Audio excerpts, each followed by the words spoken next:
Hi and welcome to the DakarTeamGB Pre-Dakar Q&A session. That's a bit of an intro. On to the questions, I guess. I know that Jago and Toby are both riding KTMs.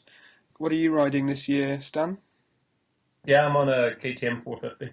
So I know, Patsy, you and your guys in your little workshop have prepared Jago and Toby's bikes. So you went for a 525 chassis, is that right? Everyone's got to be on a 450 this year. Yeah. And a lot of time was spent discussing which manufacturer, which model, etc. And I wanted very much for Toby and Jago to actually make their own decision. I can pass a comment, but at the end of the day, it's them spending the money, and it's their money on the line. But after a lot of discussion, and in an ideal world, then a bike like Stan is riding, a 450 factory rally, would be a first-class choice. But for Jago and Toby, their importance is to finish rather than gaining or trying to place necessarily. And so it actually came back to the bike that myself and my fellow riding companion, Clive Town, finished on. And that was a 450 EXC, which is an enduro-based bike.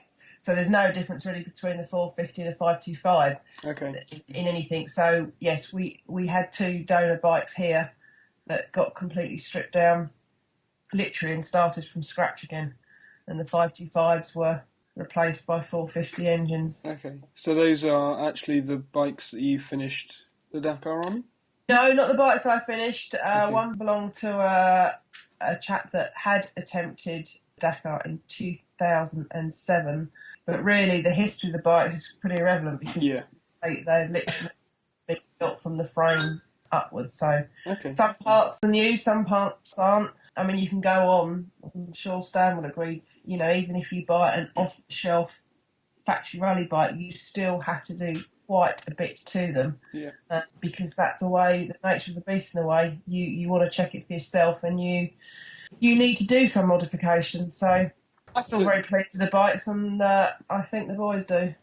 So what are the what's your fairly kind of standard modifications to a stock bike that you'd make for the Dakar?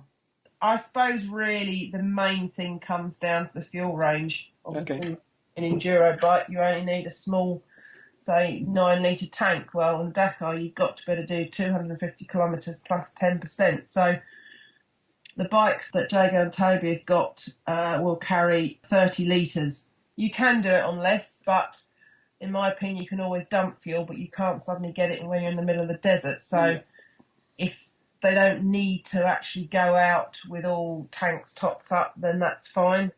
But at least they have the facility to hold that. So that's, I suppose, really the main essential parts. I mean, there's obviously quite a number of other parts that you have to add for it to become a rally bike. But for the average enduro rider out there, yes, the tanks, and then you've got all the navigation.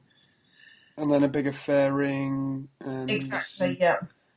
Are you running kind of standard rims and standard desert tyres? Yeah, I mean, I've built a number of bikes virtually the same kind of design as these, and to be honest, there's not much we've actually changed. The engines, they're based on a 2007 engine, which was always very renowned for its longevity, so that's what we've done there. And yes, everything tends to be uprated for Dakar because of the punishment it has to go through. So the wheels are not your average enduro rims, nor the hubs or the spokes.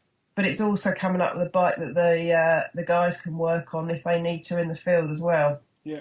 So how much equipment do the guys take out with them on a stage if they need to make repairs? Well, they like to take everything and the kitchen. I'm taking a trailer, aren't I? I think the amount of gadgets that Jago will want, and